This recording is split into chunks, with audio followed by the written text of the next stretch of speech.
मुझे किसी तरह से सारे ग्रेट पिरामिड्स ऑफ इजिप्ट का अनरिस्ट्रिक्टेड एक्सेस मिल गया है। ये मेरे आज तक की देखी गई सबसे कूल चीज है। हम एंशिएंट फेरोज के टूम के अंदर जाने वाले हैं, ऐसी जगह जहाँ एंटर करना लिटरली इलीगल है क्योंकि यहाँ बहुत खतरा है। अगर हम गिर गए तो? ओ हाँ, तुम बेशक मर जाओगे। हम स्विम करके पिरामिड्स के नीचे बने एक सीक्रेट अंडरग्राउंड टूम तक भी जाने वाले हैं। Oh my God! हमें एक्सप्लोर करने के लिए सिर्फ 100 घंटे मिले हैं और हम शुरू करने वाले हैं अभी इसी वक्त। मेरे पीछे आओ बॉयज, मजा आने वाला है। ये कितना खूबसूरत है। किसी ने यहाँ ये पत्थर 4500 साल पहले रखा था। बिल्कुल सही, ये पिरामिड लगभग 4500 साल पुराना है। जिस पैसेजवे में हम हैं वो हमें वहाँ ले जाता है जिसे इजिप्टोलॉजिस्ट कहते हैं किंग कुफू का टूम, वो फेरो जिसने शायद पिरामिड्स बनवाने का हुक्म दिया था। ये कमरा द ग्रैंड गैलरी कहलाता है। हमने इस पिरामिड का कितना % एक्सप्लोर किया होगा? शायद हमें इस सवाल का जवाब कभी ना मिले। ये सबसे कूल तरीका था जवाब देने का। ये वो कमरा है जहाँ किंग को दफनाया गया था, जहाँ तक हमें विश्वास है। हाँ। तो चलो चल। हाँ। बॉयज ये देखो, ये क्या है? 4600 साल पहले इस कमरे में शायद किंग का ममीफाइड शरीर रखा था। ये वही जगह है जहाँ फेरो को दफनाया गया था। हमारा मानना है कि मरने के बाद ये उनकी कब्र थी। क्या मतलब है? हमें पक्का नहीं पता। मुझे लगता है कि इस पिरामिड के अंदर कहीं और भी एक चेम्बर है जिसे हमने अब तक नहीं ढूंढा है, और उसमें शायद राजा का शरीर हो सकता है। पता है क्या, इस वीडियो में हम वही ढूंढने वाले हैं क्योंकि हम सच में पिरामिड्स के सैकड़ों फीट नीचे से लेकर धरती के सबसे बड़े एंशिएंट पिरामिड की सबसे ऊंची चोटी तक एक्सप्लोर करने वाले हैं। ये तो जबरदस्त था। दूसरे बड़े पिरामिड्स को एक्सप्लोर करने से पहले मैं तुम्हें बेस कैंप दिखाना चाहता हूँ। हाँ, ये बढ़िया है। हमारे पास एक डिनर टेबल है, कुछ टेंट्स हैं सोने के लिए, और ओके।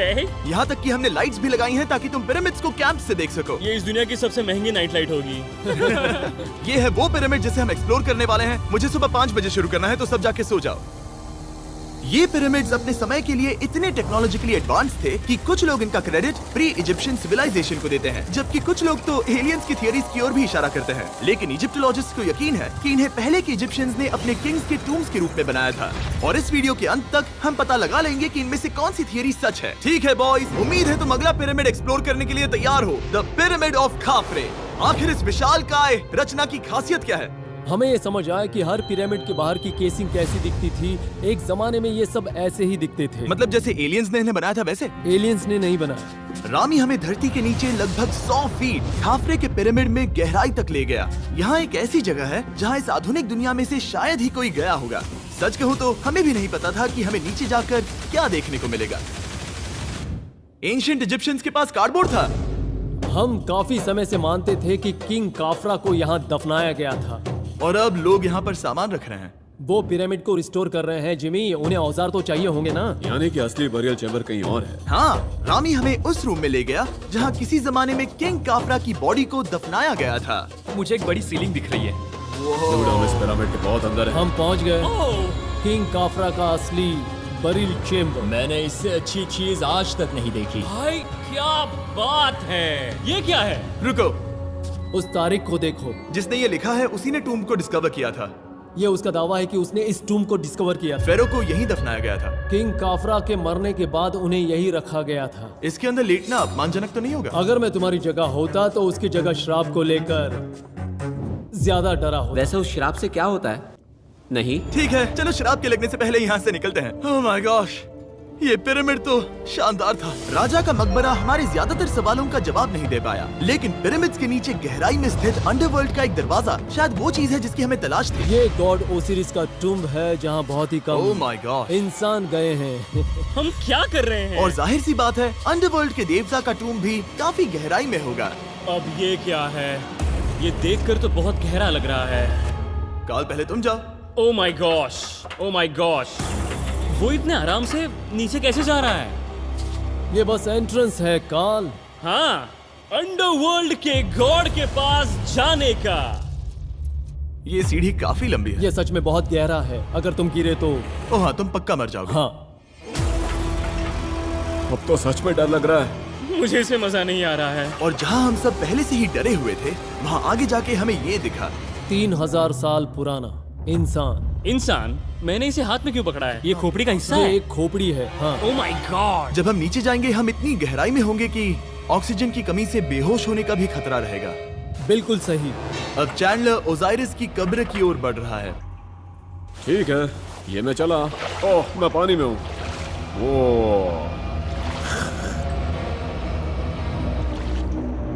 तुम महसूस कर सकते हो कि यहाँ की हवा थोड़ी पतली है। रुको, ये क्या है? यहाँ एक पत्थर है। ये पत्थर या कोई ढक्कन? इस कमरे के ठीक बीच में गॉड ओसिरिस का सरकोफेगस रखा है। यानी कि यहीं पर है उस अंडरवर्ल्ड का दरवाजा। हाँ, तो अंदर जाकर देखो। क्या पानी के अंदर? वेल, हाँ। ठीक है, ठीक है, ठीक है, ठीक है, ठीक Come है। on। Oh my God. माना जाता है कि ये सरकोफेगस दरअसल अंडरवर्ल्ड का दरवाजा है और शायद यहाँ पहले कोई भी इंसान नहीं आया। कितना गहरा है? ओह माय गॉड, मैं यहाँ क्यों हूँ? मैं एक यूट्यूबर हूँ। हम यहाँ क्या? जरा ऊपर राइट में उस कोने को देखो, वहाँ एक सुरंग है जो किसी को नहीं पता कहाँ जाती है। काल, वहाँ ऊपर जाओ। क्या मैं सच में वहाँ जा सकता जिमी, हूँ? उसे मत जाने दो। मैं बहुत डर गया हूँ ब्रो। काल, ये सही नहीं है। मैं ऐसी सुरंग में हूँ एंशिएंट इजिप्ट में जहाँ कभी कोई नहीं गया होगा। कोई इतना पागल नहीं होता। क्या तुम हमें बता सकते हो वहाँ क्या हो रहा है? मैं सुरंग में एक मोड़ पर हूँ और ये छोटी हो रही है। भाई मैं सचमुच में मजाक नहीं कर रहा हूँ, मैं यहाँ सच में फंस चुका हूँ। Oh my. काल, तुम इतिहास बना रहे हो। मेरे पास मुश्किल से 1 इंच की जगह बची है। उसे ऑक्सीजन की सेफ लिमिट से ज्यादा समय हो गया है। क्या हम बाहर निकल सकते हैं? मैं रेडी हूँ। तो इससे पहले कि हम सचमुच मर जाते और खुद अंडरवर्ल्ड को देखते, बाहर निकलने का आसान तरीका नहीं है ना? हम जितनी जल्दी हो सके वहाँ से बाहर निकल गए, क्योंकि मैं इतना तो जीना चाहता हूँ कि गीजा के महान पिरामिड्स के उन गुप्त रास्तों की खोज कर सकूं, जहाँ आज के समय में स्पेस में जाने वाले लोगों से भी कम लोग गए हैं। मेरे साथ ऊंट की सवारी कौन चलो करेगा? सवारी करें। छूकर देखो, छूकर देखो। लेकिन वो नहीं चाहता। क्या तुम्हें कभी ऊंट ने काटा है? हाँ क्या? हाँ, दर्द हुआ था? बहुत। ओह ओह। मैंने कहा था। आज भी हम खूब एक्सप्लोर करेंगे।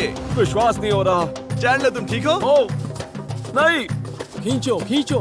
मुझसे नहीं हो रहा। मुझे इस पर से उतारो ब्रो। ब्रो ये कितना अच्छा लग रहा है। शायद ये अब तक का सबसे कूल शॉट है। मैं ऊंट पर सवार हूँ और मेरे पीछे है the great pyramids of Egypt. Bro ये तो पागलपन है।